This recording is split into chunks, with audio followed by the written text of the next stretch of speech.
7h, 9h, Europe 1 matin. Et voici le zapping politique européen. Bonjour Dimitri Vernet. Bonjour à tous. Bonjour, c'est François Hollande. Et bienvenue au cabinet de voyance de François Hollande, notre ancien président de la République, Madame Irma, qui a tout anticipé il y a quelques jours. Tout. Je pense que Macron va essayer de jouer en refusant la démission d'Attal, à mon avis, au lendemain du scrutin. La force de l'expérience, donnant des prédictions brillantes, parfois un peu moins, notamment sur TF1. Jean-Luc Mélenchon a tenu des propos ces derniers temps et a eu une attitude qui ne le place pas en situation de pouvoir revendiquer une place dans ce qui pourrait être un avenir gouvernemental.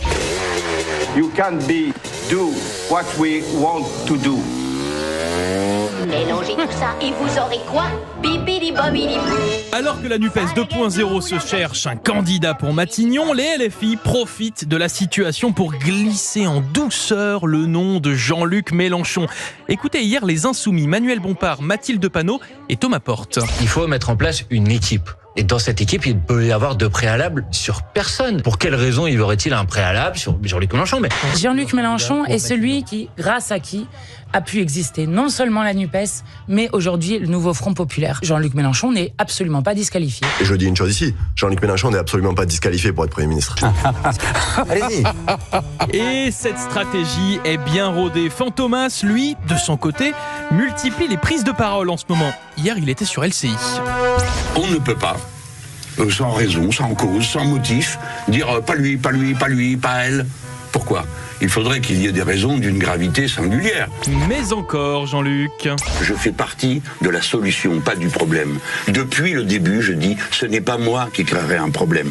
Souffrez que, quand on me pose la question, je ne dise pas, non, je ne m'en sens pas capable. Il y a à peine 2 ans, j'ai dit le contraire. Bon, vous avez compris le message, mais alors, qu'est-ce que ça donnerait Jean-Luc Mélenchon Premier ministre? Le député qui veut voter contre le plan de retour à la retraite à 60 ans, quand il y aura des élections, on dira « Monsieur Machin, député, a voté contre ». Et moi, je veux, si je peux dire, comme parlementariste que je suis, que chacun soit conduit à chaque moment, être mis au pied du mur de sa responsabilité. Leur nom et la liste est connue. Faire une liste de ses opposants, décidément, c'est une vraie obsession à l'extrême gauche. Quelle que soit l'heure à laquelle je parle, de toute façon, ce que j'ai à dire a de l'intérêt. Mais passons cette histoire de Matignon. La vraie question, c'est comment, sans majorité absolue, l'Union de la gauche va faire pour appliquer son programme? Élément de réponse dans la bouche d'Olivier Faure sur France Info. Ce qui s'est fait par 49.3 peut se défaire par 49.3, évidemment. Et on fait tourner les serviettes. Oui, vous ne rêvez pas, le même Olivier Faure qui, en 2020, disait ça. Je l'ai été dans le précédent quinquennat, je suis contre le 49.3, je pense que ça tue le débat parlementaire. Encore mieux avec Sandrine Rousseau, là pas besoin de sortir la boîte à archives. Écoutez ce qu'elle a dit hier à 9h45 précisément sur BFM TV. Nous ne gouvernerons pas par 49.3. Je pense qu'il faut le poser de manière très claire aux Français. Bon, maintenant écoutons Sandrine Rousseau à 9h47.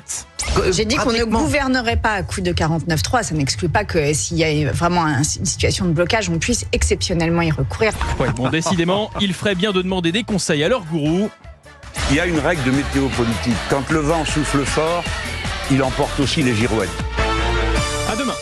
Merci beaucoup Dimitri Vernet. Votre zapping politique, c'est une semaine de folie sur le plan politique et c'est du pain béni. Des choses à dire tous les jours. Pour Dimitri Vernet tous les jours. Allez, à demain Dimitri.